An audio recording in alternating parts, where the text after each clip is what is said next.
myself as a nonconformist in the conservative U.S. state I live in, Kansas. I didn't follow along with the crowd. I wasn't afraid to try weird clothing trends or hairstyles. I was outspoken and extremely social.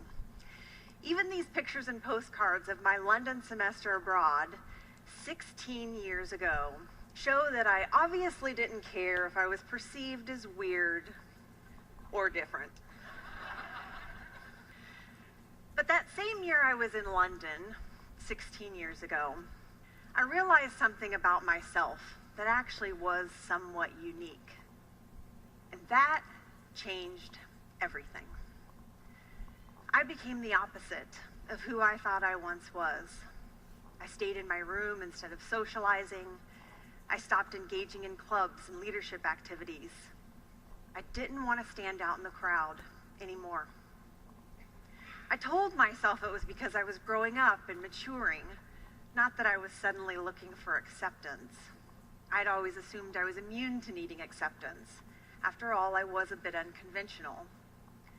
But I realize now that the moment I realized something was different about me was the exact same moment that I began conforming and hiding. Hiding is a progressive habit. And once you start hiding, it becomes harder and harder to step forward and speak out. In fact, even now, when I was talking to people about what this talk was about, I made up a cover story, and I even hid the truth about my TED Talk. So, it is fitting and scary that I have returned to this city 16 years later, and I have chosen this stage to finally stop hiding. What have I been hiding for 16 years? I am a lesbian.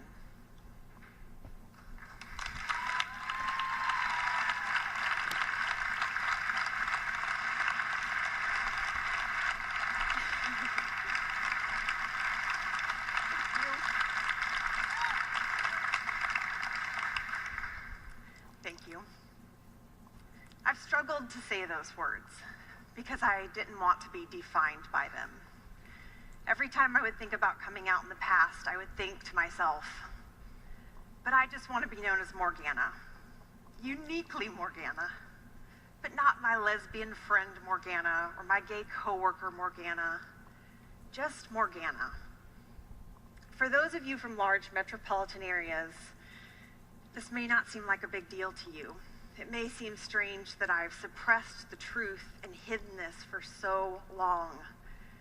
But I was paralyzed by my fear of not being accepted.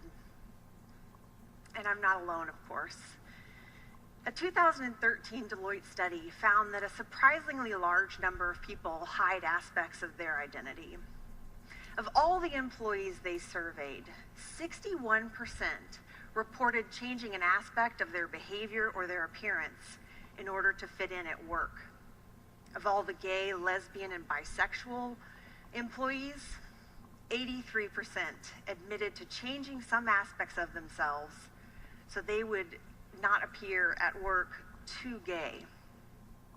The study found that even in companies with diversity policies and inclusion programs, employees struggle to be themselves at work because they believe conformity is critical to their long-term career advancement.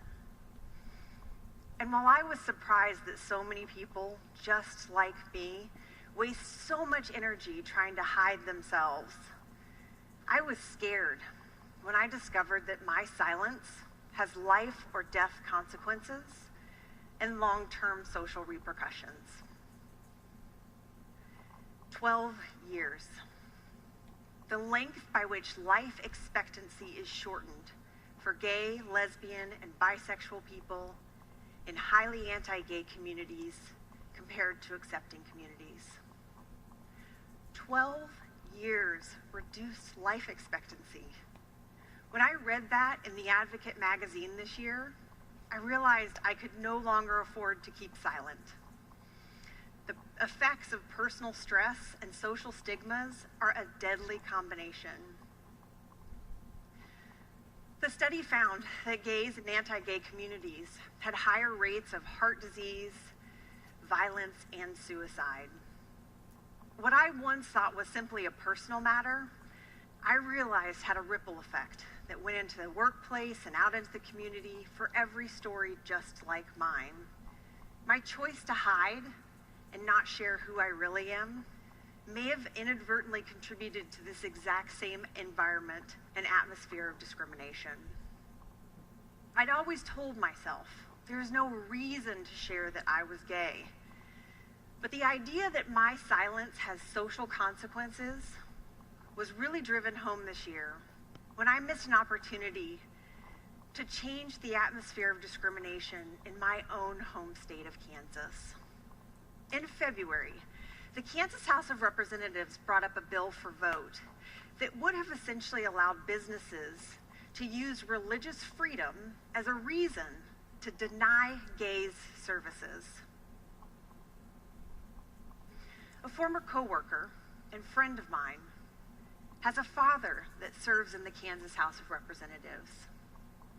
He voted in favor of the bill, in favor of a law that would allow businesses to not serve me. How does my friend feel about lesbian, gay, bisexual, transgender, queer, and questioning people? How does her father feel? I don't know, because I was never honest with them about who I am. And that shakes me to the core. What if I had told her my story years ago? Could she have told her father my experience? Could I have ultimately helped change his vote?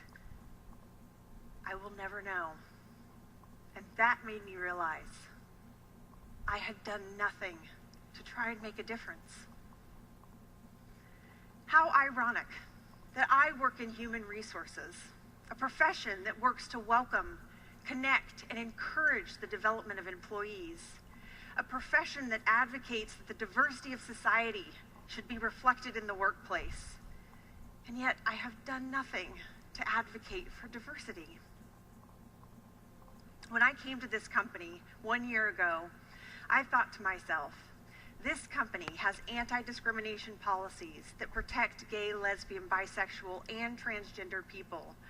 Their commitment to diversity is evident through their global inclusion programs. When I walk through the doors of this company, I will finally come out. But I didn't. Instead of taking advantage of the opportunity, I did nothing.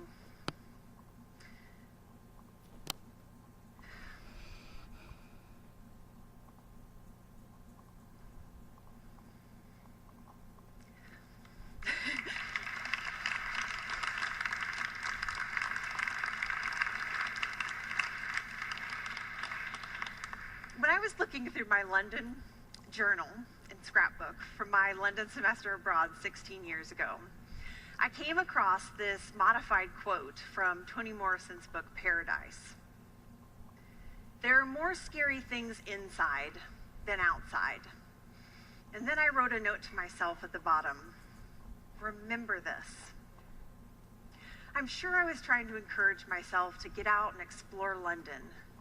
But the message I missed was the need to start exploring and embracing myself. What I didn't realize until all these years later is that the biggest obstacles I will ever have to overcome are my own fears and insecurities. I believe that by facing my fears inside, I will be able to change reality outside. I made a choice today to reveal a part of myself that I have hidden for too long.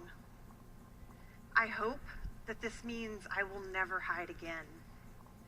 And I hope that by coming out today, I can do something to change the data and also to help others who feel different be more themselves and more fulfilled in both their professional and personal lives. Thank you.